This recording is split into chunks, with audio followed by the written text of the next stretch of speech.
You know, the world's climate scientists tell us that the highest safe level of emissions would be around 350 parts per million of carbon dioxide and greenhouse gases in the atmosphere. We're already at 400. They tell us that the sort of safest we could hope to do without having perilous implications as far as drought, famine, human conflict, major species extinction would be about a 2 degrees Celsius increase in temperature. We're rapidly approaching that, and with all the built-in carbon dioxide that's already in the atmosphere, we're easily going to exceed that. So on our watch, we are facing the next major extinction of species on the Earth that we haven't seen since the time of the dinosaurs disappearing. You know, when whole countries go underwater because of sea level rise, when whole countries find that there's so much drought that they can't feed their population, and as a result they need to desperately migrate to another country or invade another country. I mean, we're going to have climate wars in the future. And what about livestock and animal agriculture?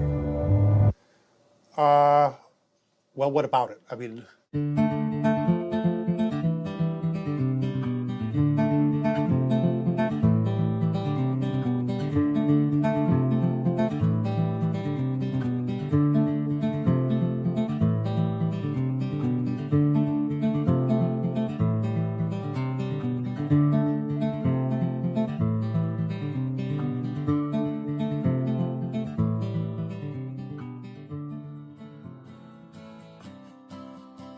My name's Kip. This is me. I had a cliche US American childhood. My mom was a teacher, my dad was in the military, and I have one sister. I played all the sports growing up, but I always loved the outdoors and camping. Life was simple, not a care in the world. And then this guy showed up. Like so many of us, I saw his film An Inconvenient Truth about the impacts of global warming, and it scared the emojis out of me. In Al Gore's film, he describes how our Earth is in peril. Climate change stands to affect all life on this planet. From monster storms, raging wildfires, record droughts, ice caps melting, acidification of the oceans, to entire countries going underwater. That could all be caused by humans' demands on the Earth. With scientists warning unless we take drastic measures to correct our environmental footprint, our time on this planet may be limited to only 50 more years. I wanted to do everything I could to help. I made up my mind right then and there to change how I lived and to do whatever I possibly could to find a way for all of us to live together, in balance with the planet sustainably forever. I started to do all the things Al told us to do. I became an OCE, Obsessive Compulsive Environmentalist. I separated the trash and recycling. I composted, changed all the light bulbs, took short showers, turned the water off when I brushed my teeth, turned off lights when leaving a room, and rode my bike instead of driving everywhere. But as the years went by, it seemed as if things were getting worse. I had to wonder, with all the continuing ecological crisis facing the planet, even if every single one of us adopted these conservation habits, was this really going to be enough to save the world? It just seemed that there was something more to this story. I thought I was doing everything I could to help the planet. But then, with one friend's post, everything changed. The post sent me to a report online published by the United Nations stating that cows produce more greenhouse gases than the entire transportation sector.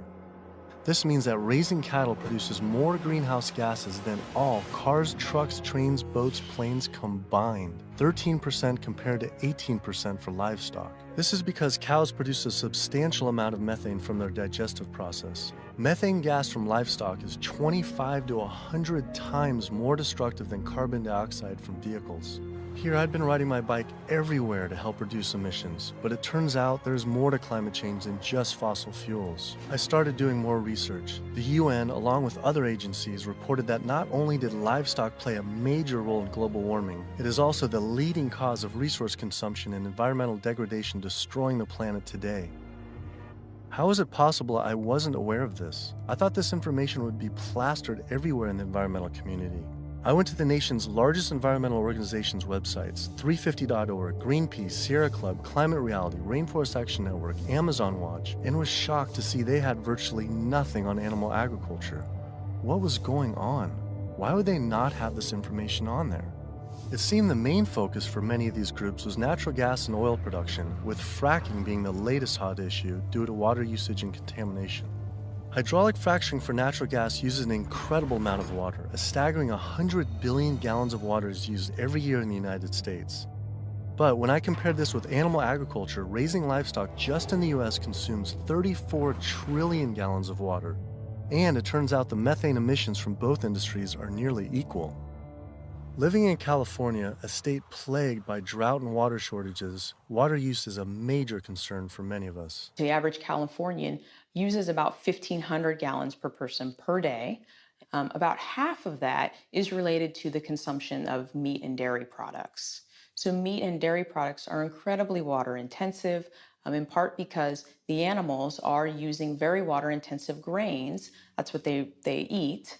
And so all of the water embedded in the grain and that the animal eats essentially is considered part of the virtual water footprint of that product. I found out that 1/4 pound hamburger requires over 660 gallons of water to produce. Here I've been taking these short showers trying to save water, and to find out just eating one hamburger is the equivalent of showering 2 entire months. So much attention is given to lowering our home water use, yet domestic water use is only 5% of what is consumed in the US versus 55% for animal agriculture. That's because it takes upwards of 2,500 gallons of water to produce 1 pound of beef. I went on the government's Department of Water Resources Save Our Water campaign, where it outlines behavior changes to help conserve our water, like using low-flow shower heads, efficient toilets, water-saving appliances, and fix leaky faucets and sprinkler heads, but nothing about animal agriculture.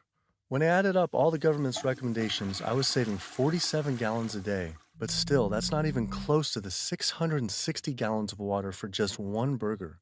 I wanted to see if I could somehow talk with the government about this. Just calling to see if we could schedule an interview. Yeah, that would be good.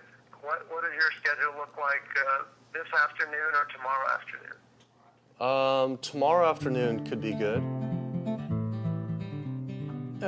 For the urban environment, there are a lot of things that can be done. Indoor, using low-flow shower heads, low-flow faucets, efficient toilets, efficient water using appliances. All those are really good areas that can help quite a lot. But the biggest water savings is from outdoor. We have to be mindful of the way we use water. We have to use it as efficiently as possible. We have to protect its quality, and we have to be good stewards of the environment that depend on water. And checking the sprinklers. A lot of time we get a lot of leaks and broken sprinklers and things like that that wastes water. And those are the areas that there's a lot of room for conservation.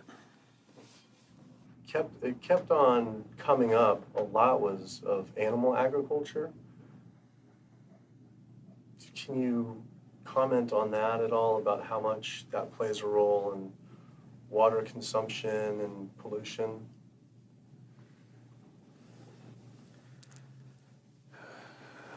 That's, that's not my area. There's one study that found that 1 pound of beef, 2,500 gallons of water. Yeah. Yeah. Eggs is 477 gallons of water, and cheese almost 900 gallons. I mean, I guess it's one simple, why isn't it on Save Our Water? Just, it's kind of like if you went to someone's house and my neighbor has a faucet, dripping, and then you see this giant hose turn full blast until 660 gallons of water are shooting out into the street, flooding the entire street. I think I would say, hey, turn that off, please. It seems like it's a huge thing that we could be doing by far more than anything else. Just like, if that is really the case.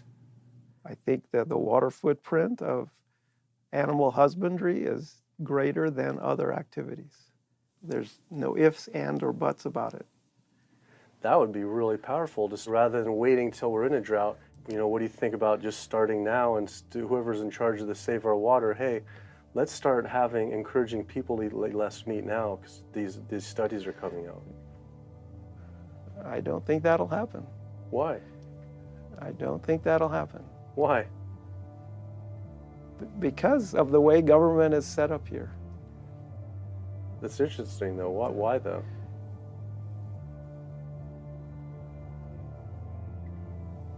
One is water management, and the other one is behavior change. Behavior of taking showers and not watering your lawn and doing all that, that's behavior. Yeah. Wow. Clearly the government did not want to talk about this issue. Their inability to answer, along with the environmental organization's silence on the topic of animal agriculture, made it seem something more was going on. I started doing more investigating on the impacts of livestock and found out the situation was actually worse than I had thought. In 2009, 2 advisors from the World Bank released an analysis on human-induced greenhouse gases, finding that animal agriculture was responsible not for 18%, as the UN stated, but was actually 51% of all greenhouse gases. 51%. Yet all we hear about is burning fossil fuels. This devastating figure is due to clear-cutting rainforests for grazing, respiration, and all the waste animals produced.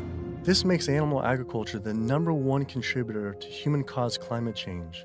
But not only that, I found out raising animals for food consumes 1/3 of all the planet's fresh water, occupies up to 45% of the Earth's land, is responsible for up to 91% of Amazon destruction, is a leading cause of species extinction, ocean dead zones, and habitat destruction. Yet, the world's largest environmental groups that are supposed to be saving our world didn't mention this anywhere. I had to speak with environmental organizations to find out why they weren't addressing this issue. I sent off dozens of emails, made call after call, spent hours on hold. Days became weeks and weeks became months, and for some reason, no one wanted to talk to me about this. So bizarre. I supported these organizations for so long and now was met with silence. I was, however, able to connect with a handful of environmental authors and advocates that were willing to address this issue. I took my old trusty van, Super Blue, out of retirement and hit the road. So my calculations are that without using any gas or oil or fuel ever again from this day forward, that we would still exceed our maximum carbon equivalent greenhouse gas emissions, the 565 gigatons, by the year 2030, without the electricity sector even, or energy sector even factored in the equation, all simply by raising and eating livestock. If you reduce the amount of methane emissions, the level in the atmosphere goes down fairly quickly, and within decades, as opposed to CO2. If you reduce the emissions to the atmosphere, you don't really see a signal in the atmosphere for 100 years or so. The single largest contributor to every known environmental ill known to humankind: deforestation, land use, water scarcity, the destabilization of communities, world hunger. The list doesn't stop. It's an environmental disaster that's being ignored by the very people who should be championing. Free-living animals made up, 10,000 years ago, made up 99% of the biomass. And human beings, we only made up 1% of the biomass. Today, only 10,000 years later, which is really just a fraction of time, we human beings and the animals that we own as property make up 98% of the biomass. And wild, free-living animals make up only 2%. We've basically completely stolen the world, the earth, from free-living animals to use for ourselves and our cows and pigs and chickens and factory farmed fish. And the oceans have been even more devastated. Concerned researchers of the loss of species agree that the primary cause of loss of species on our Earth that we're witnessing is due to overgrazing and habitat loss from livestock production on land and by overfishing, which I call fishing, in our oceans. And we're in the middle of the largest mass extinction of species in 65 million years. The rainforest is being cut down at the rate of an acre per second.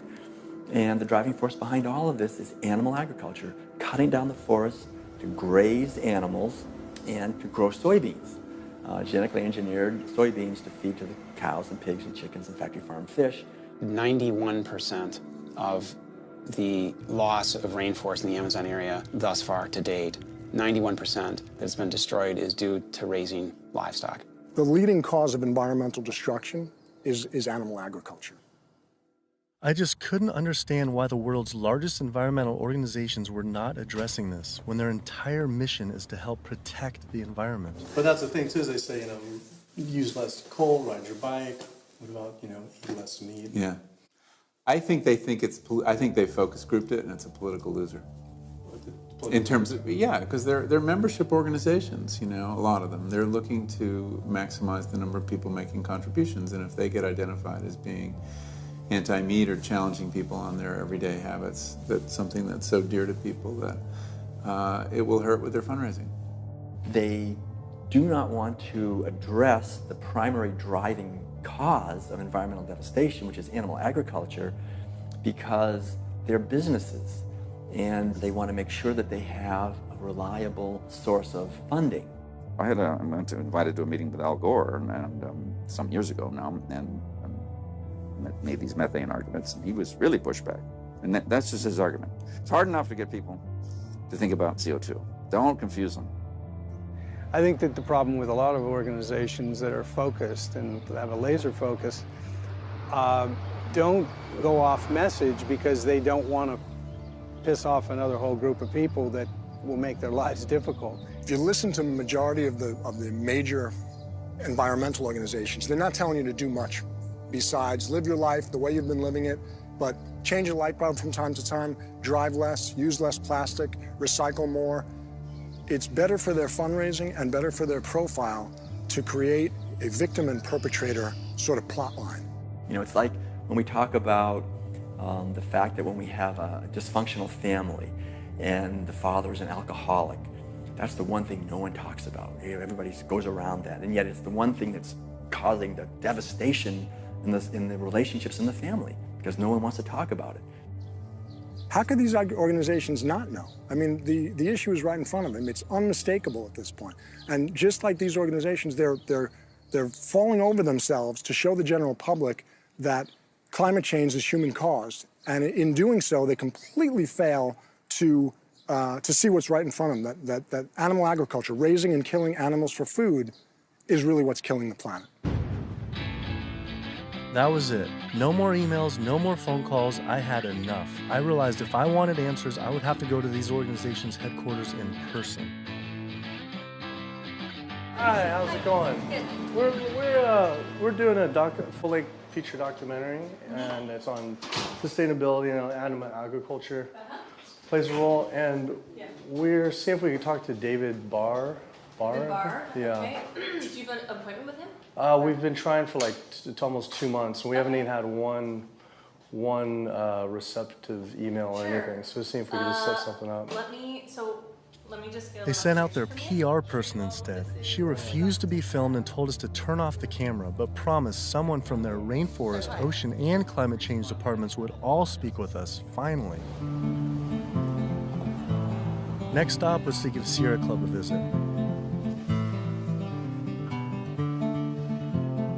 Turns out they were a bit more receptive to me showing up at their doorstep. Hey, how's it going? With the climate change, what's the leading cause of that? Well, it's basically burning too many fossil fuels. So coal, natural gas, oil, tar sands, oil shale, all these new exotic fuels that are kind of hybrids between them. But that's basically what is loading up the atmosphere. So we have this greenhouse effect where the heat is getting trapped and the temperatures are soaring at a rate that has never existed in the history of the Earth. And what about livestock and animal agriculture? Well, what about it? I mean, we do just research. A couple of the UN report says it's more. Livestock accounts for more than all transportation put together. A recent 2009 World Watch report, livestock causes 51% of all greenhouse gas emissions. Yeah, well, it is a big issue, and we need to address that as well. But, there's just so many different potential sources of methane and carbon emissions. If the number one leading cause is animal agriculture and meat consumption, then doesn't that need to be the number one focus, if not the number two? Well, That's your assessment. Our assessment is different. Well, that was bizarre. So Greenpeace got back to me today and said, "It was great to meet with you yesterday. I've spoken with various people here at Greenpeace about your request, but I'm afraid we're not going to be able to help this time. Thanks again, and we wish you the best of luck." Greenpeace's response reminded me of the statistic that 116,000 pounds of farm animal excrement is produced every second in the United States alone. That is enough waste per year to cover every square foot of San Francisco, New York City, Tokyo, Paris, New Delhi, Berlin, Hong Kong, London, Rio de Janeiro, Delaware, Bali, Costa Rica, and Denmark combined. Livestock operations on land has caused created more than 500 nitrogen-flooded dead zones around the world in our oceans, comprise more than 95,000 square miles of areas completely devoid of life. So any meaningful discussion about the state of our oceans has to always begin by frank discussions about land-based animal agriculture, which is not what our conservation groups, Oceana being the largest one in the world right now, the most influential, as well as others, that's not what is at the apex of their discussions. I went on my favorite ocean protection organization's website, Surfrider Foundation, to see what they were doing about this. Mostly what I've found were campaigns about plastic bags and trash, but nothing about animal agriculture. What is the number one coastal water quality issue polluter? Yeah, I mean, a lot of it, it's actually, we call it the toxic cocktail, because it really is this sort of diffuse source. So it's, heavy metal from tires and brakes and cars, heavy metals. It is these herbicides and pesticides. So it's really just, it's kind of picking up the everything we leave on the ground and collecting it together and pushing it out into the ocean. So it's hard to actually target one thing. When we're doing our research on this particular one and runoff, and just kind of increasingly as we're interviewing more and more people, it keeps coming up. The animal agriculture as being, and we read animal agriculture as being the number one water polluter, considerably by more than any other. Yeah, that's interesting. I think, I guess it depends on the regions that you focus on, like the urban areas, which is sort of like where we are here in Southern California. We don't see that because there's not a lot of sort of agricultural farms. But if you look in the mid-Atlantic, sort of Maryland, Virginia, North Carolina, that region, I know there's a lot of poultry farms and a lot of hog farms, and it's a huge waste issue. I was surprised that not only did they not focus on farm runoff, but they also didn't mention any campaigns about how our oceans are in near collapse. The UN reported that 3/4 of the world's fisheries are overexploited, fully exploited, or significantly depleted due to overfishing. The oceans are under siege like never before, and marine environments are in trouble. And if we don't wake up and do something about it, we're going to see fishless oceans by the year 2048. That's the prediction from scientists. The fact that when people look at fishing, sometimes they're only looking at the fact of the animals who are actually consumed by humans, and we're not necessarily looking at all the animals who are caught in the drift nets, all the other animals who are killed in the industry. And when you look at even the shrimping industry has done a lot to devastate the planet as well in terms of breaking down natural barriers that we have to protect the islands. We're at over 28 billion animals were pulled out of the ocean last year. They're not ever given a chance to recover. They can't recover. They don't multiply that quickly. They don't, they don't come back. We're not giving them an opportunity. The oceans are in complete collapse. The large fish species are nearing extinction. The way fishing is done today to feed the demand for 90 million tons of fish is primarily through massive fish nets. For every single pound of fish caught, there's up to 5 pounds of untargeted species trapped, such as dolphins, whales, sea turtles, and sharks, known as bykill. If we were to imagine this same sort of practice happening on the African savanna, targeting gazelle, but in the process scooping up every single lion, giraffe, ostrich, and elephant, nobody would stand for it. Yet, this is what is happening in our oceans every single day. Between 40 and 50 million sharks each year are killed in fishing lines and fishing nets as bykill. then their fins might be cut off or not cut off, but they're caught initially as bykill. And it's from fishing. It's from fishing in a sustainable manner, in many cases, for fish that are labeled sustainable by, for instance, Oceana and these sustainable certified organizations. So my thought is that why would we want to stop at banning shark fin soup if you're concerned about sharks, which all these organizations are and most of the public at large is now. If we really are concerned about sharks, we would ban fishing. I went on the world's largest ocean conservation group's website, Oceana, to see what they were doing about this. On their site, along with a TED Talk by CEO Andy Sharpless, I was astounded to read they actually recommend that one of the best ways to help fish is to eat fish. With the world's fish population in near collapse, this seems like saying the best way to help endangered pandas is to eat pandas. I couldn't understand how Oceana could say we could remove close to 100 million tons of fish per year, and that could somehow be sustainable and good for our oceans. Many of the species that are nearing extinction have done so, are being ravaged and becoming nearly extinct in a declining fashion and haven't recovered on the watch of Oceana and on the watch of Marine Stewardship Council and very much on the watch of Monterey Bay Aquarium Seafood Watch, which I mentioned in one of my lectures. That's they're aptly named because that's what they're doing. They're sort of watching this happen instead of aggressively halting it. I mean, according to the United Nations Food and Agriculture Organization, roughly 3/4 of all the fisheries out there are either fully exploited or overexploited. So there's really not a whole lot of fish stocks out there that you might consider at healthy levels for the ecosystem. Watching Andy's TED Talk about feeding the world. In 1988, fish catch, as you mentioned, peaked at 85 million tons. How is it possible that we can sustainably catch 100 million tons by 2050, regardless if it's in a farm or if it's in the ocean? If for every pound of fish you're taking out, you're essentially taking out 5 pounds of wild fish, no matter whether it's a pond or it's in the ocean. How can that be sustainable?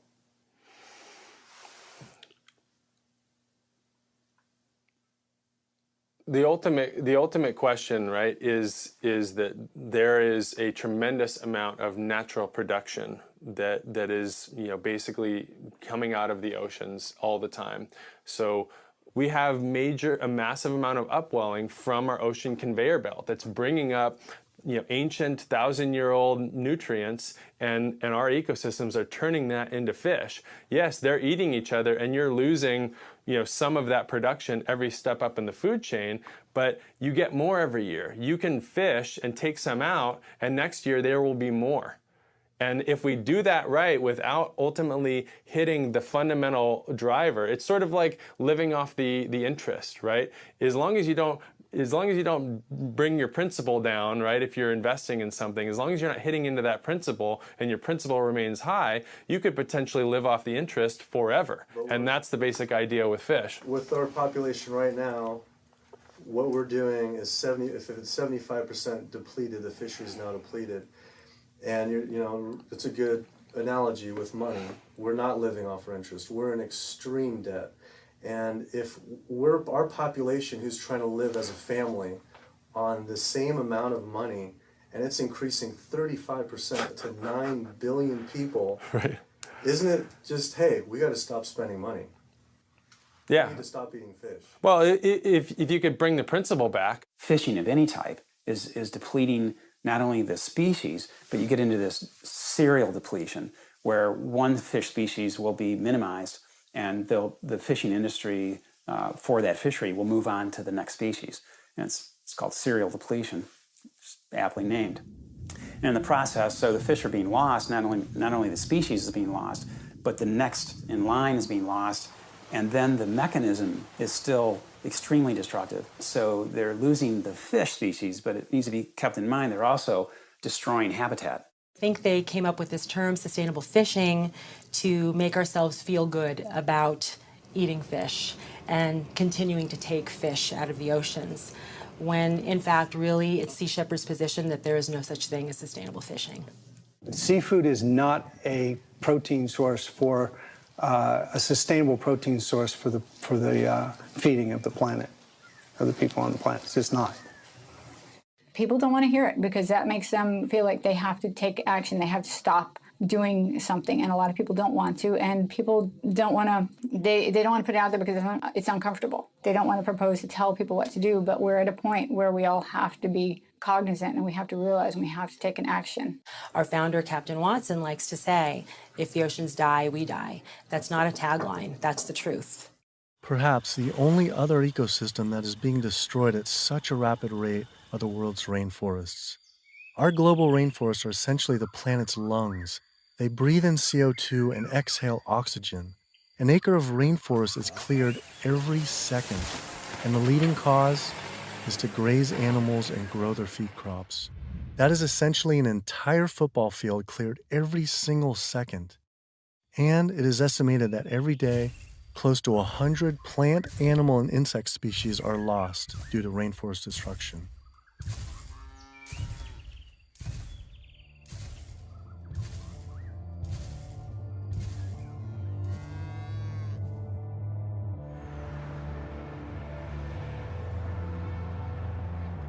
What is the leading cause, absolute leading cause of rainforest destruction? Human intervention into rainforests is the leading cause. And so it's either for logging or it's for agribusiness. And that's when you're looking at the top global drivers, it will vary a bit by the rainforest that you're talking about. But the way that we're choosing to use these natural resources on a large industrial scale is the leading driver. When I went on Rainforest Action Network's website, I couldn't believe I didn't see anything about cattle. But I did see they had a large campaign against palm oil. Palm oil plantations are causing tremendous deforestation in the Indonesian rainforest. It is estimated that palm oil is responsible for 26 million acres being cleared. Though, compared to livestock and their feed crops, they were responsible for 136 million acres of rainforest lost to date. But on their website, I was shocked to find cattle was not included as one of their 4 main key issues. Instead, they focused on palm, pulp and paper, coal, and tar sands. How could they not have the leading cause of rainforest destruction? I had to wonder, why focus on fossil fuels and not cattle? Is it more fossil fuels or is it more animal agriculture? I don't know why we would ever do a one or the other. I'm just wondering, what more is it? I don't necessarily know what it is.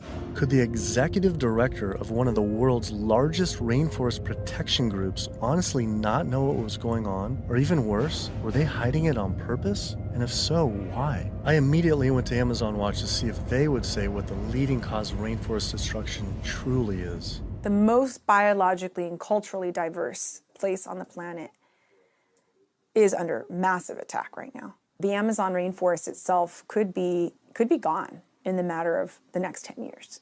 What is the leading cause of rainforest destruction? The leading cause of rainforest destruction, I would say, well, just to put it into the context of what Amazon Watch works on,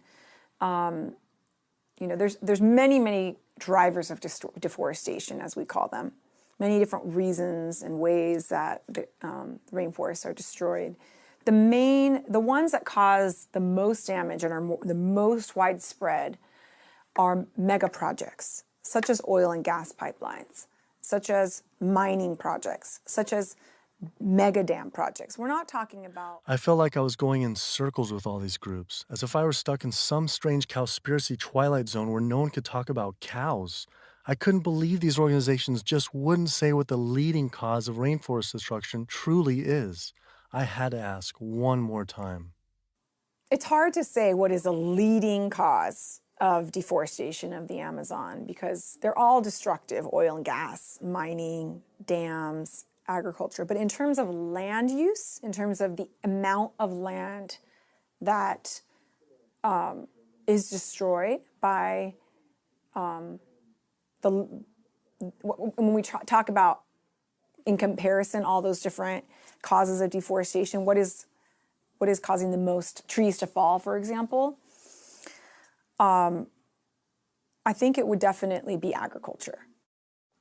Unfortunately, one of the biggest causes of deforestation Definitely in the Brazilian Amazon is agribusiness, cattle grazing, and soy production in particular.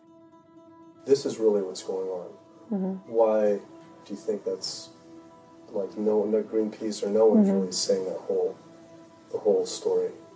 The whole story about one of the main cause of deforestation. Yeah. And I think you brought up some really good points about why isn't anybody doing anything about this?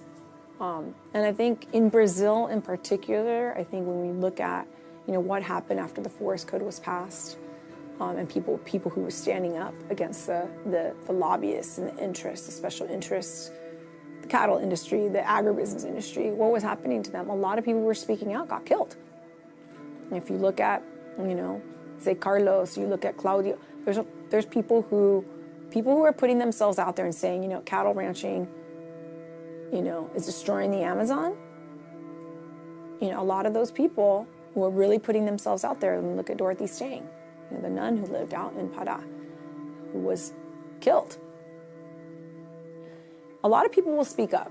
A lot of people just keep their mouths shut because they don't want to be the next one with the bullet to their head. Sister Dorothy Stang was a U.S.-born nun living in the heart of the Brazilian rainforest. Her life's work was to protect the Amazon. She spoke out openly against the destruction of rainforests from cattle ranching for years. Walking home one night, she was brutally gunned down at point-blank range by a hired gun from the cattle industry.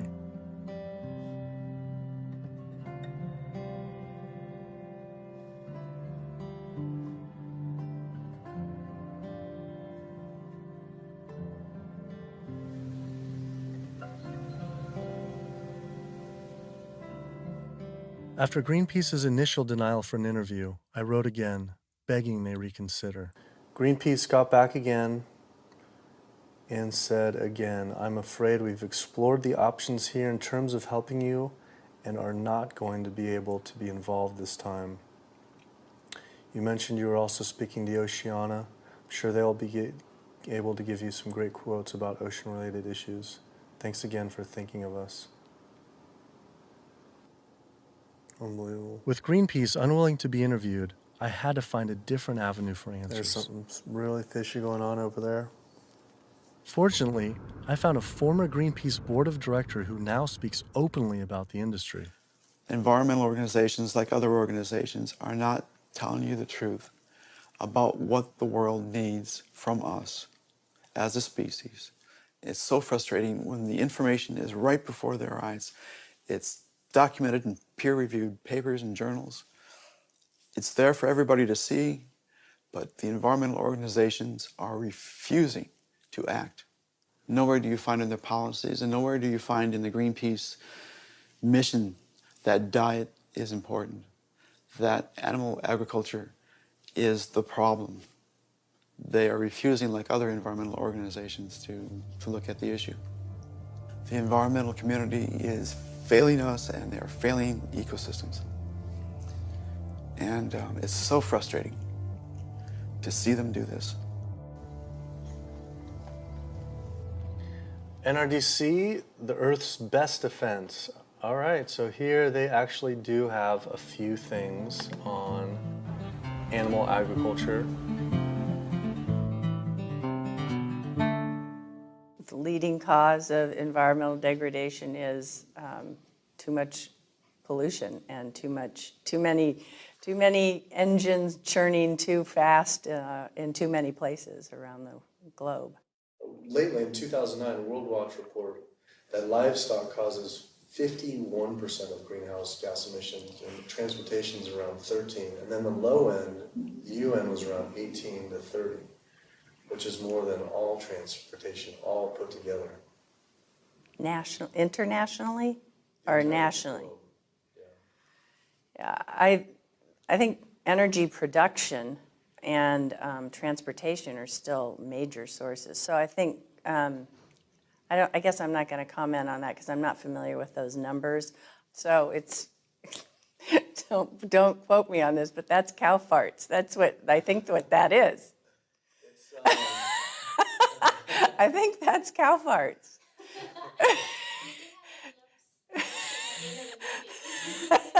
Well, that's part of the story. Methane production from cows and other livestock's flatulence is a major contributor, but mostly it is due to deforestation and the waste they produce, which is 130 times more waste than the entire human population, virtually all without the benefit of any waste treatment.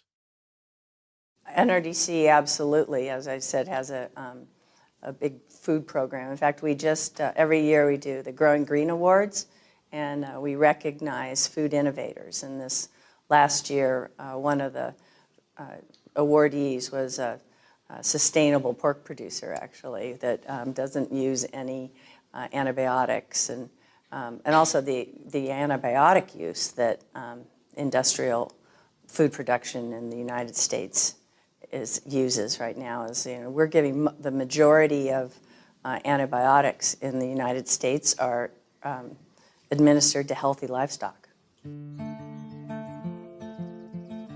I wanted to visit one of these sustainable farms. I found the Markegard grass-fed beef farm on the lush, misty California coast.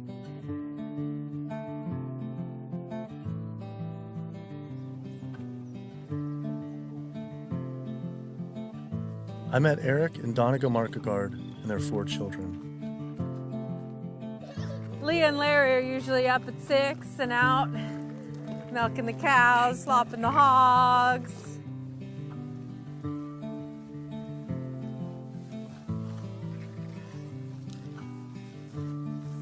Altogether, we graze about 4,500 acres. And this is our home ranch. And this is 952 acres of that.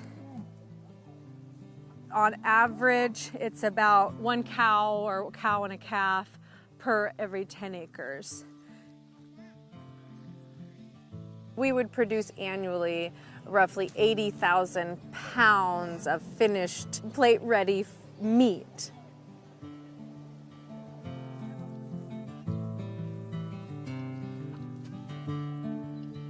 We keep about 10 pigs in roughly a 50-acre area, and we move them around in 10-acre pastures.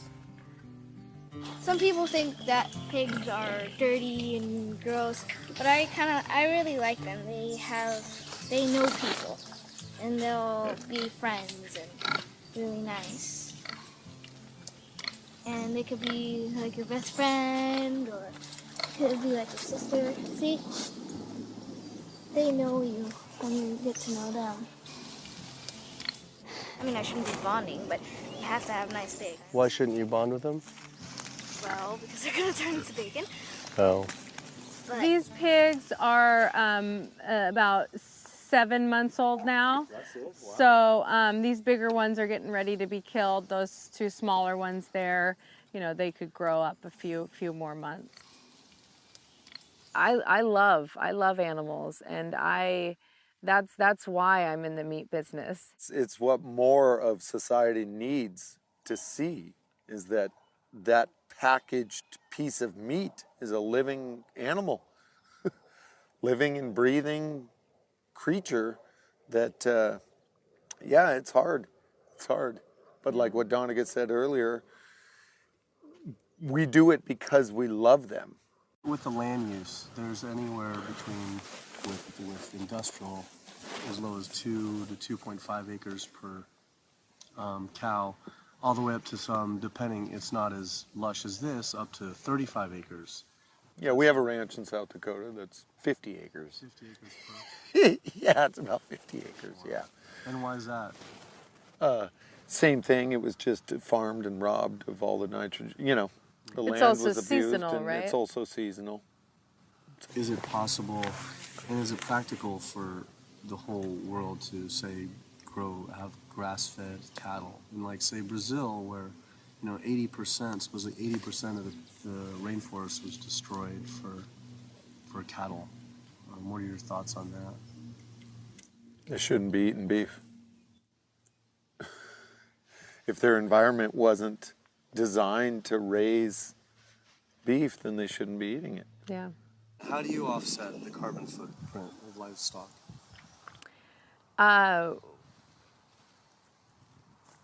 We don't feel like livestock have a carbon footprint. I left there feeling confused. And as far as grass-fed beef not having a carbon footprint, it actually sounded like it could make sense until I added up the numbers on land use and population. If we were to use the market guard model of raising animals, which requires 4,500 acres producing 80,000 pounds of meat, the average American eats 209 pounds of meat per year. If that was all grass-fed beef, only 382 people could be fed on their land. That equates to 11.7 acres per person times 314 million Americans, which equals 3.7 billion acres of grazing land. Unfortunately, there are only 1.9 billion acres in the U.S.'s lower 48 states. Currently, nearly half of all United States land is already dedicated to animal agriculture. If we were to switch over to grass-fed beef, it would require clearing every square inch of the United States, up into Canada, all of Central America, and well into South America. And this is just to feed the United States' demand on meat. But that figure doesn't even take into consideration that much of that land isn't suited to graze livestock. We would have to convert all mountain ranges to grassland, clear ancient forests and national parks to grazing, and demolish every city just to make room to graze cows. Just like Brazil, the United States isn't suited to meet the demands for meat. It takes 23 months for a grass-fed animal to grow to the size and age that it's slaughtered, whereas a grain-fed takes 15 months. So that's an additional 8 months of water use, land use, feed, waste, and in terms of a carbon footprint, it's a huge difference. Turns out, due to land use, grass-fed beef is more unsustainable than even factory farming. I had to come to terms with the fact there was no way to sustainably raise enough animals to feed the world's current demand on meat, and had my doubts on dairy as well. But I did want to talk with a premier organic dairy company to see if they believe their product was sustainable for the world's population.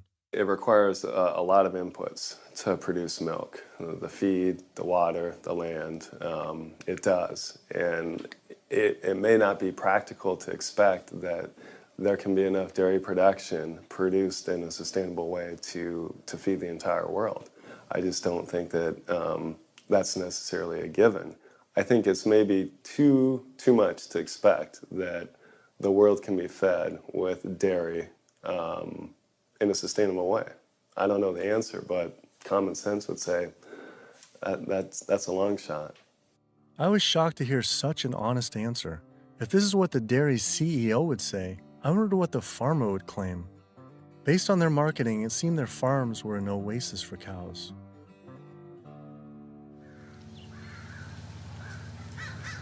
It was not what I expected.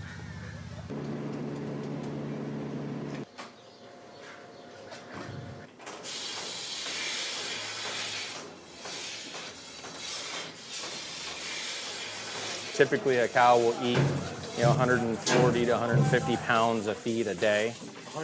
40 to 50 pounds of feed every day. And then she's also going to drink between 30 and 40 gallons of water. Probably go through about 20 tons per week. 20 tons of grain per week. Primarily for our milking cows, so about 250 cows. Yeah, so the biggest part of sustainability to me, the number one thing on the list should be profitability. So how the process completely works from start to finish is the cow needs to have a baby in order to give milk. And so she'll have her baby. That baby's going to stay with the mother for at least 2 days. The babies will go off to our calf raising facility, so they have an individual hutch that they'll be raised in. Since we're a dairy, it's only the girl cows that give us milk. So the boys on typical dairies, they're sold off to beef raising facilities. But we do keep approximately half, and we raise them for 2 years and sell them as organic grass-fed beef. So all dairy cows eventually go to the beef industry? Mm-hmm. At some point in time, she's really going to drop off, and so you have to make a business decision at that point. Are you going to keep investing in her, to give milk, or are you going to sell her off again to another dairy or into the beef industry?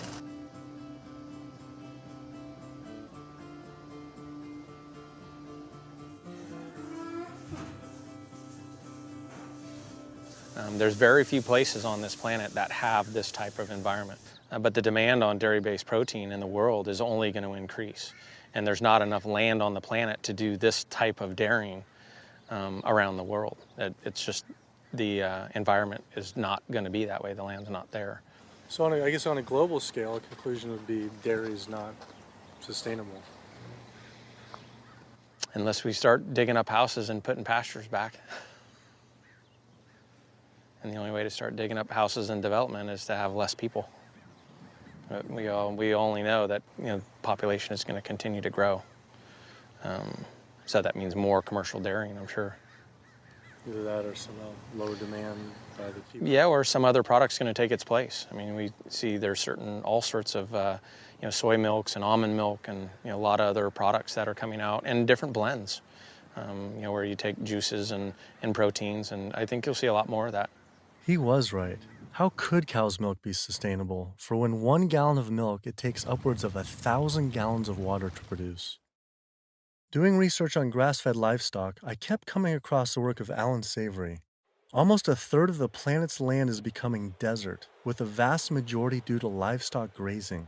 Savory claims that the best way to reverse this desertification is to actually graze more animals. This reminded me of Oceana saying the best way to help fish is to eat fish.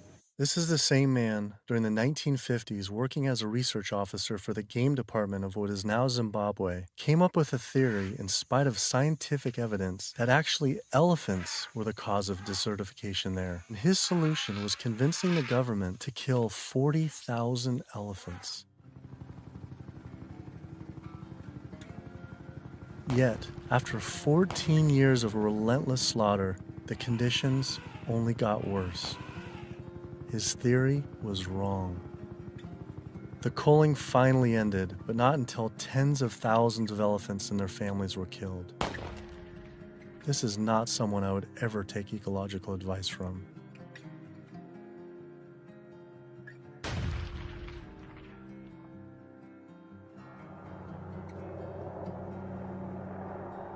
It turns out the cattle industry is having the same effect on wildlife in the United States. The government has been rounding up horses en masse, and we now have more wild horses and burros in government holding facility, 50,000 wild horses and burros in government holding facilities than we have free on the range. Basically, you have ranchers who get to graze on our public lands for a fraction of the going rate. So they're getting like this huge tax subsidy. It's about 1/15 of the going rate. And what the Bureau of Land Management has to do is say how much forage and water is on the land, and then they divvy it up. They give so much to the cows, so much to wildlife, and so much to the wild horses and burros. And what we see is the lion's share of the forage and water is going to the livestock industry. And then they scapegoat the horses and burros and say, oh, there are too many horses and burros, let's remove them. I always tell people that wild horses and burros are just one of the victims of the management of our public lands for livestock, because we also see the predator killing going on. We know wolves are now being targeted by ranchers to get rid of wolves. USDA has aircraft, and all they do is aerial gunning of predators. So all a rancher does is call up and say, I've got a coyote here. They'll come over and they'll shoot the coyote, or they'll shoot the mountain lion, or they'll shoot the bobcat. And this is all for ranching. In Washington State, after cattle were found to be attacked on public lands where they were grazing under permit, Washington State decided to kill the entire wedge pack of wolves. And those wolves were not introduced. They had in-migrated from Canada, but they're no longer there. It starts at the local level with the Bureau of Land Management, but then it goes all the way to Congress. And we see Congress sitting there willing to allow this type of mismanagement of our public lands to continue. It is the insistence of and the lobbying power of the animal agriculture industry that continues to see wolves killed, continues to see an insistence that predators be maintained at a low level that does not benefit ecosystems. I've seen so many pieces of land, I've looked at so many environmental assessments from the Bureau of Land Management where they say the rangelands are not meeting standards. And they say straight up, livestock grazing is a cause for not meeting range standards, and yet they will continue to allow livestock grazing. They're at the very core of making sure that cougars are treed by hounds, and that wolf packs are run down, and that hunting seasons are opened up year-round, and that traps are set so that they can suffer. If anyone cares about wild horses and wildlife and public lands and the environment, you can't ignore the livestock, the impact the negative impact that livestock raising is having on our public lands in the West. I've added up the costs of animal food production that the producers don't actually bear themselves. These are the hidden costs or the externalized costs that they impose on society. And those are in categories like healthcare, environmental damage, subsidies, damage to fisheries, and even cruelty. If you take those externalized costs, which are about $414 billion, if the meat and dairy industries were required to internalize those costs, if they had to bear those costs themselves, the costs of the retail prices of meat and dairy would skyrocket. So a $5 carton of eggs would go to $13. A $4 Big Mac would go to $11. The problem with these externalized costs being imposed on society is that whether you eat meat or not, whether you're an omnivore or an herbivore, you are paying part of the costs of somebody else's consumption. So that when somebody goes into a McDonald's and buys a Big Mac for $4, there's another $7 of costs that's imposed on society. I'm paying that. You're paying that, whether you eat meat or not. When you really look at who's benefiting and who's lobbied for this system of agriculture, it's the largest food producers in the country and the largest meat producers. And once they become so large and wealthy, then they can dictate the federal policies around producing food because they have so much political power. Was this why Al Gore, even during his vice presidency, never addressed the issue of animal agriculture and failed to talk about it in his film, An Inconvenient Truth, or his organization, the Climate Reality Project? Was this truth just too inconvenient for even him? I felt let down by the man who inspired me on this entire path. I knew I needed to talk to an animal agriculture lobby group to see what they had to say. If they could silence the government, are they influencing and possibly have connections to these environmental groups as well? Animal Agriculture Alliance, one of the biggest livestock lobby groups in America, has agreed to an interview. Greenpeace won't give us an interview, but Animal Agriculture Alliance has agreed to an interview. Now that is saying something. People hear the word GMOs and that's a really scary term, and again, I think agriculture has kind of struggled to explain what that means, but in reality, what we've done is to use technology to make advancements in how we raise crops and how we raise animals. We're not going to feed the world, going back to how it was 100 years ago where all the animals were, pasture fed. We didn't just move animals inside and just implement these large vertically integrated systems because of sustainability. It certainly reduces the environmental impact while improving animal well-being and food safety. So they're saying that animals like it just as much being inside, say the chickens and the cows like being just as much inside as pasture grass-fed? In a lot of cases, it's been a significant improvement in their well-being, just in terms of the amount of care they can get, individualized care. Does the meat and dairy industry ever support or donate to environmental nonprofits? I don't know that I would want to comment on that. Yeah, I don't. I don't know. I don't know that we would know what they donate to or don't donate to. Does meat and dairy industry ever support or donate to, say, Greenpeace? Again, I don't know that I would feel comfortable. Hey, sorry we didn't get back to you earlier. I have some bad news. Unfortunately, we are no longer able to fund your film project. We had a meeting, and due to the growing controversial subject matter, we have some concerns and have to pull out. Why was this subject so controversial? The first person I could think to speak with was Howard Lyman, who had been sued by cattlemen for simply speaking the truth about animal agriculture on the Oprah Winfrey Show. I was born on the largest dairy farm in the state of Montana in 1938. Grew up my entire life on a livestock farm, went to Montana State University, got a degree in agriculture, came back and started a mega agricultural endeavor where I had 10,000 acres of crop, 7,000 head of cattle, and about 30 employees. So I spent 45 years of my life in animal agriculture, and so I've been there, done that. When I was on the Oprah show, we had the food disparagement law. Now, the food disparagement law, in my opinion, was unconstitutional, but what it basically said, that it was against the law to say something you knew to be false about a perishable commodity. I didn't say anything on the Oprah show I thought to be false. I went there and told the truth.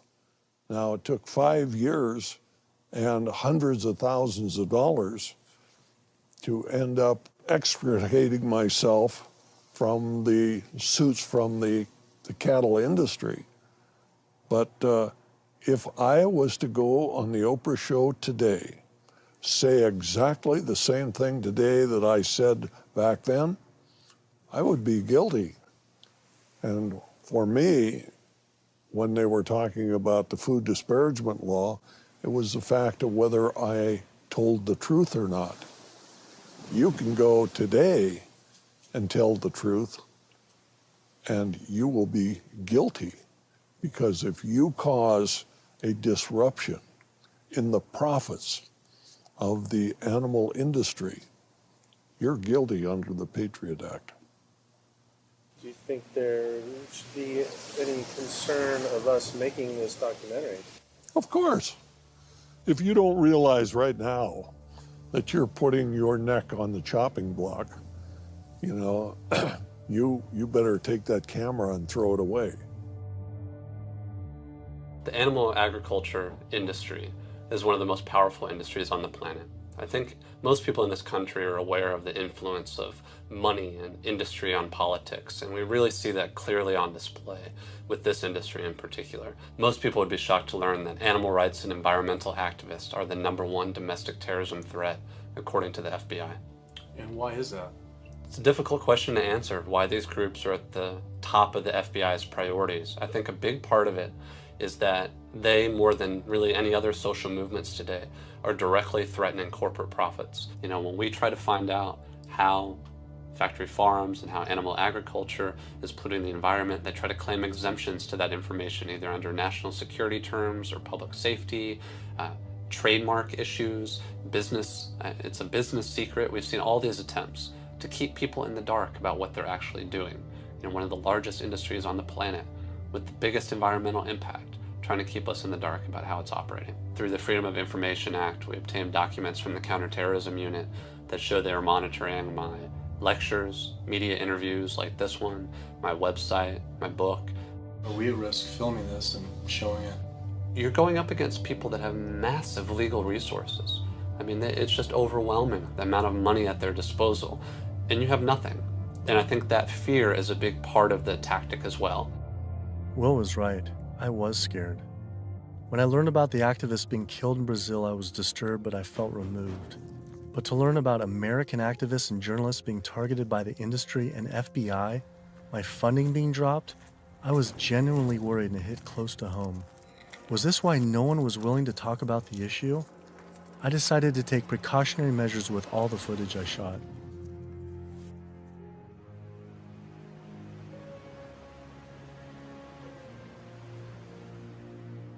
I was beyond frightened to imagine what could possibly happen if I pursued this subject any further. It seemed the only decision to make was to put down the cameras and walk away. But then, I realized this issue was way bigger than any personal concern I could ever have for myself. This was about all life on Earth hanging in the balance of our actions, and that you either live for something or die for nothing. And I actually had no choice all along. I decided then to surrender not to fear from the secret, but rather to a cause towards truth. I couldn't be like these environmental organizations and sit silently while the planet was being eaten alive right in front of our eyes. I had to stand up and continue on.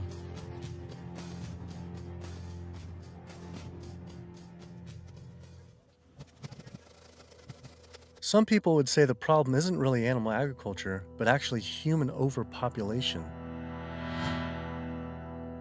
In 1812, there were 1 billion people on the planet. In 1912, there were 1.5 billion. Then, just 100 years later, our population exploded to 7 billion humans. This number is rightly given a great deal of attention, but an even more important figure when determining world population is the world's 70 billion farm animals humans raise. The human population drinks 5.2 billion gallons of water every day and eats 21 billion pounds of food. But just the world's 1.5 billion cows alone drink 45 billion gallons of water every day and eat 135 billion pounds of food. This isn't so much a human population issue, it's a human eating animals population issue. Environmental organizations not addressing this is like health organizations trying to stop lung cancer without addressing cigarette smoking. But instead of secondhand smoking, it's secondhand eating, which affects the entire planet. We're growing enough food right now in the world to feed between 12 and 15 billion people. We only have 7 billion people. We have roughly 1 billion people starving every single day. Worldwide, 50% of the grain and legumes that we're growing, we're feeding to animals. So they're eating huge amounts of grain and legumes. And in the United States, it's more like closer to 70, 80, depending on which grain it is, about 90% of the soybean.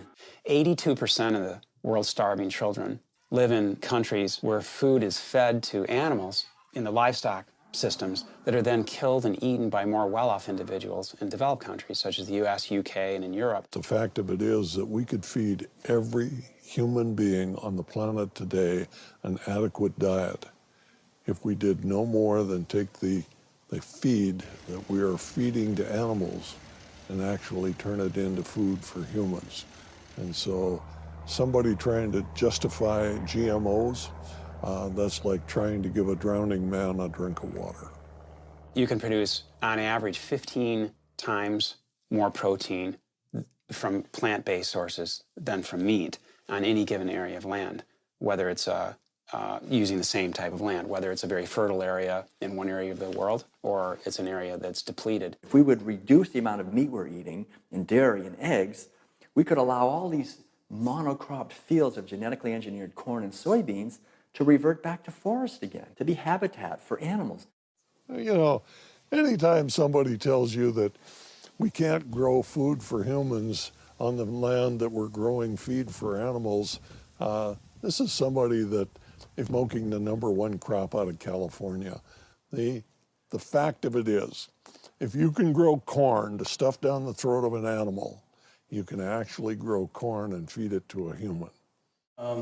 You encourage people to eat less meat and for the tremendous resources required and the toll on the environment. And on the animal. And on the animals. And the workers in the system. And it's a brutal system at every level. As the world population continues to grow to almost 9 billion people, do you foresee someday that we might just completely have to stop eating meat altogether? I don't know that we'll completely stop. I think that the amount of meat eaten will decline. There's no way to support 9 ounces per person per day, which is what Americans are eating now. If the Chinese alone decide they want to eat that much, and they've decided they want to eat that much, we just can't. We don't have enough world to produce the grain to generate that much meat. I think a plant-based diet is the most sustainable. But what do you recommend for 9 billion people can eat for the planet to not only sustain but to thrive? Would you throw out a number like an ounce, 1 ounce? Per meat? And including dairy, like. Yeah, I don't think I don't know enough. But yeah, it would be on the order of a couple ounces a week. It's not going to be the way we're eating it now. We're gorging on meat. We're eating huge amounts. And does that include cheese too? Like Yeah. 2 ounces total? Yeah, cheese and milk. 2 ounces a week. Only 2 ounces a week seem like nothing. People could probably raise that in their own backyard. Maybe backyard farming was a sustainable solution. I have 42 ducks. I started off with 3 ducks 3 years ago, and then those burdened into a population. I buy a 75-pound bag of seed. And that seed bag will last me right now about 2 weeks. The ducks now that we're going to be culling are about 2 years old. When you're living with them, they get used to you. They're not intimidated or whatever, and so they make all their vocal sounds like natural. Go down. Easy, easy, easy, easy. Okay. Now we're going to keep you. Run. These two go first. Being smart-wise, compared to a chicken, they're probably the same.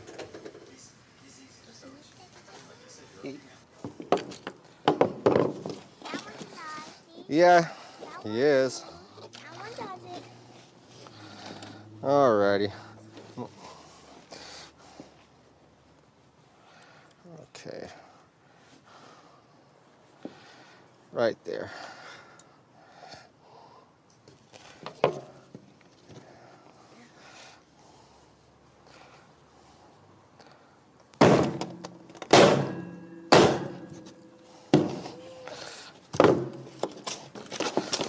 That's going to be a little gruesome. How could that still be alive? They're not. That's nerves, a nerve reaction. 5 years old or something like that, I think it was the first time my dad came out and made us watch as we did rabbits. And we'd raise probably a couple dozen rabbits each year. And then we would take those rabbits and skin them and clean them up and keep them for food. As a young kid, I was kind of, I don't want to say it was hard, but it was kind of, from my memory, because some of the rabbits I had named, so it was kind of like going, you're like going, but after doing it a couple of times, you kind of just learn it's just something that has to be done.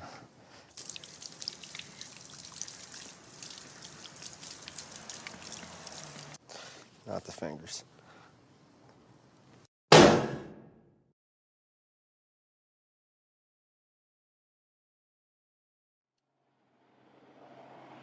just can't do it. I don't think I could have someone else do it for me if I can't do it. If I can't do it, I don't want someone else doing it for me. And then sustainability, for sustainability, 75 pounds is 2 pounds per, so it's a pound per week per duck. 52 weeks, 110, so it's 110 pounds of food for 1 to 1.5 pound of meat. So on a sustainability issue, it's 100 to 1. And that grain gets, who knows where that grain comes from. But I mean, when it gets to this point, it's not even about sustainability. It was just, I don't feel real good inside. It's the first time I've ever seen that. So, kind of, yeah. I'd been so caught up in the destruction caused by animal agriculture, I realized I'd never truly dwelled on the obvious reality that every one of these animals was killed. It was always a disconnected, abstract fact of eating meat, but when it became personal, face to face, the story changed. I had already scheduled weeks in advance to film another backyard slaughter of a chicken that stopped producing eggs. I didn't know how I was going to possibly go through another slaughter. So I didn't.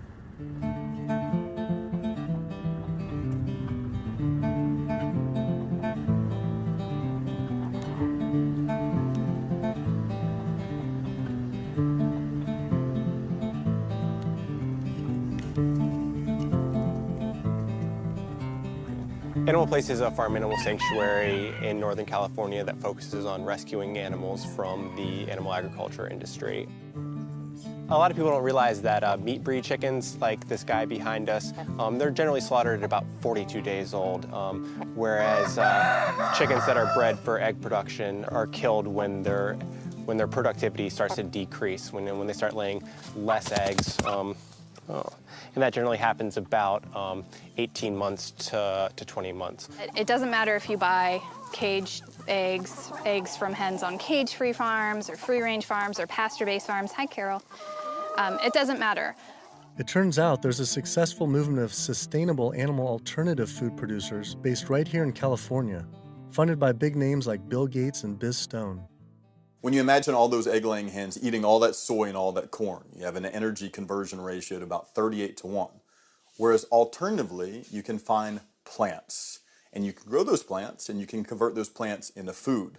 And the energy conversion ratio for the plants that we're using to replace the eggs is about 2 to 1 compared to 38 to 1 for eggs. So our explicit goal is to have the maximum amount of impact by creating this new model that makes the global egg industry entirely obsolete.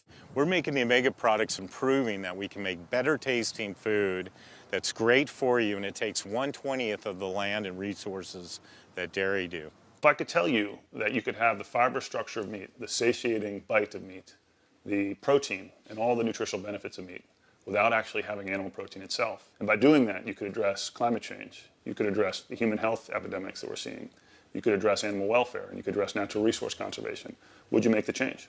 But what if people just ate less animal products, like going meatless on Mondays? When you go meatless on Monday, if you ascribe to that campaign, you're essentially contributing to climate change, pollution, depletion of our planet's resources, and your own health, then on only 6 days of the week instead of 7. You're creating a false justification, clearly a false sense of justification for what you're doing on those other 6 days of the week. So in other words, we really shouldn't be resting on our laurels of what you do right only 1/7 of the time. You can't be an environmentalist and eat animal products, period. Kid yourself if you want. If you want to feed your addiction, so be it. But don't call yourself an environmentalist. I knew I had to stop eating all animal products. I wanted to help the planet be sustainable, but I needed to sustain myself. I had doubts about being healthy and not eating meat, dairy, and eggs. All I knew was a standard American diet I grew up on. Is it even possible to be a healthy vegetarian or vegan? Is it possible to be a healthy vegetarian or vegan? I became vegan for, 32 years ago now, and I run several miles every day. I go biking 40, 50 miles through the countryside. I work long hours. I feel great. It's nice waking up in a light, trim body every day. And so many of my vegan friends and patients, are just, they're thriving since their transition to a vegan diet. So yes, and I've seen vegan moms go through healthy vegan pregnancies and deliver healthy vegan children and raise them to tall, full-size, intelligent vegan adults. And yes, certainly all the nutrients are there in the plant kingdom to do this. That is correct. Think anyone should be consuming dairy? I really don't. When you think about it, the purpose of cow's milk, I did most of my growing up on a dairy farm in Wisconsin. The purpose of cow's milk is to turn a 65-pound calf into a 400-pound cow as rapidly as possible.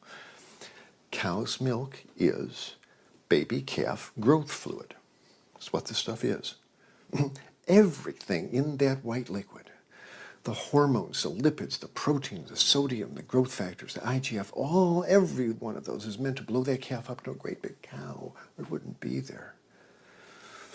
And whether you pour it on your cereal as a liquid, whether you clot it into yogurt, whether you it into cheese, whether you freeze it into ice cream, it's baby calf growth fluid.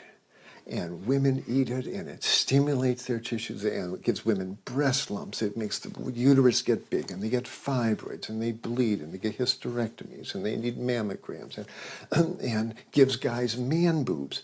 This is, cow's milk is the lactation secretions of a large bovine mammal who just had a baby. It's for baby calves. I tell my patients, go look in the mirror. Do you have big ears? Do you have a tail? Are you a baby calf?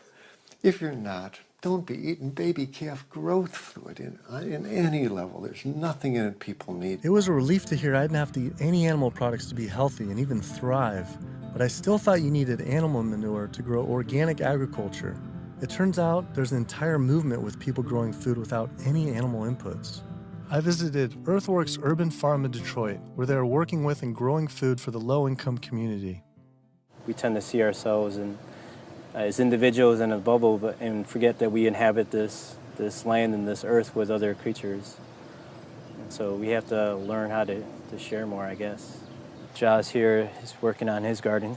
You'll be surprised what you can do with what seems to be not a lot of space. About a 4x8. Yeah. What's your goal this year? How much do you think you can maximize that? I would push for 100 at least. 100 pounds. At least. That's amazing. So, the one full year after this was constructed, we doubled our yield to over 14,000 pounds of food. 14,000 pounds on Yeah. about how many acres? About 2.5. So as much food as we produce and we grow, or the earth helps us grow, is we also have to return those nutrients back to the soil. So we like to think of our work as being regenerative, that we're putting as much life-giving substance in the ground as we're taking out. So just kind of healthier and safer to use vegetarian or vegetable composting and stuff? Yeah, that's what we found. But also because it takes less time, it's a lot easier to manage. A lot easier, yeah. Yeah. And the soil's just as rich? No. Yeah, absolutely. Not only is it veganic more compassionate, it's also more efficient. And in a society with this many billions of people, we need to be as efficient as possible. Some people might go back and say, if we embrace this primitive approach of only wild animals everywhere, and we go back to like a hunter-gatherer system, that sounds great. But that was 10 million people on the entire continent. Maybe a little bit more, a little bit less, no one really knows. Today, now, we have what? We have 320 million in the US, 25 million in Canada, another 100 and so many million in Mexico. So North America is up to almost 450 million people. Trying to figure out a way to bring animal agriculture in balance with 450 million hungry people is impossible. This is amazing. I didn't believe it when I first learned it, but 216,000 more people are born to the planet every day. Every day. It's extraordinary. But what's really extraordinary is you need, per day, 34,000 new acres of farmable land. It's not happening.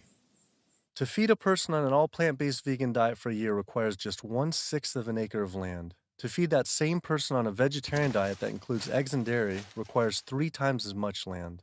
To feed an average U.S. citizen's high-consumption diet of meat, dairy, and eggs requires 18 times as much land. This is because you can produce 37,000 pounds of vegetables on 1.5 acres, but only 375 pounds of meat on that same plot of land. I also learned the comparison doesn't end with land use. A vegan diet produces half as much CO2 as an American omnivore, uses 1/11th the amount of fossil fuels, 1/13th the amount of water, and 1/18th of the amount of land. After adding this all up, I realized I had the choice every single day to save over 1,100 gallons of water, 45 pounds of grain, 30 square feet of forested land, the equivalent of 20 pounds of CO2, and one animal's life, every single day. If we all, as a society, did go vegan, and we moved away from eating animal foods and toward a plant-based diet, well, what would happen? If we didn't kill all these cows and eat them, then we wouldn't have to breed all these cows, because we're breeding cows and chickens and pigs and fishes. We're breeding them over and over again, relentlessly. So if we didn't breed them, then we wouldn't have to feed them. If we didn't have to feed them, then we wouldn't have to devote all this land to growing grains and legumes and so forth to feed to them. And so then the forest could come back. Wildlife could come back. The oceans would come back. The rivers would run clean again. The air would come back. Health would return. Renewable energy infrastructure, such as building solar and wind generators all over our country to reduce climate change, I mean, that's a pretty good idea, but it's projected to take at least 20 years. And at least minimally $18 trillion to develop. You know, it's important to realize that we don't have that long of a time frame. We just talked about how it might be a 3 to 4 year time frame. So we don't really have 20 years, and we really don't have $18 trillion to develop these. So another solution to climate change, we could stop eating animals. And it could be done today. It doesn't have to take 20 years, and it certainly doesn't have to take $18 trillion because it costs nothing. Some people say, well, let's fix CO2 and then we can worry about the methane. Well, it's the other way around. It actually makes sense. Do something about methane because you get a response right away. Quietly and unmistakably, the most powerful thing that someone can do for the environment. No other lifestyle choice has a farther-reaching and more profoundly positive impact on the planet and all life on Earth than choosing to stop consuming animals and live a vegan lifestyle. Do you realize 75% of Americans consider themselves to be environmentalists? You don't think we couldn't solve this problem in a heartbeat? I'll tell you what, all we would need is for the environmentalists to live what they profess, and we'd be on a new course in the world. We will not succeed until we stop animal agriculture. And by succeed, I mean we will not save ecosystems to the extent necessary. We will not have enough food for people around the planet. We will not stop global warming. We will not stop pollution and the dead zones that run off all the fields of corn and soy that are grown to feed livestock. And we will not stop the hunting of wolves and other predators. Now, organic farming is one major positive step in the right direction, but we need to keep walking. We need to get beyond organics. We need to get to sustainability. When you take the animal out, well, you also take the greenhouse gas issue out, and you take the food safety issues out, and you take some of the other externalities related to food scarcity out. But one thing that's amazing is, I think you put our values back in. You put values like compassion and integrity and kindness, values that are natural to human beings. You put that in. You build that back into the story of our food. And I think as this begins to progress, I think it also helps people to pause before they eat that egg, before they eat that steak, before they eat that chicken nugget, and ask themselves, is that really what they want? Or do they actually want something more? I had to come to the full conclusion the only way to sustainably and ethically live on this planet with 7 billion other people is to live an entirely plant-based vegan diet. I decided instead of eating others to eat for others. At first, like these environmental groups, I was afraid of what it'd mean to change, but now I embrace it. All this talk about sustainability sounded like our planet was on some sort of life support, and I don't want her to simply survive or to sustain, but to thrive. Life today is not about sustainability, it's about thrivability. She's given so much to us for so long, it was time to give back. 108% of everything we have. It felt good. It was in alignment. And we see this movement not just about providing cheaper and inexpensive food that everyone can have, but also a spiritual move. A move towards understanding who we really are and how we can really connect to each other. Do what you can do as well as you can do it every day of your life, and you will end up dying one of the happiest individuals that ever died. We become part of a gathering momentum of other people that's happening. This is really what's happening. This is the news. Selflessness is a nice way to be. It has all these benefits for yourself as well as the planet and other people. So it's a beautiful way to live. Ecologically, it just feels better. This is about massively transforming how our society eats because it's a necessity. It's acting on what we know and acting kindly and gently on the whole planet and with other people to accomplish the goals of living better. We can do it, but we have to choose to do it. You can change the world. You must change the world.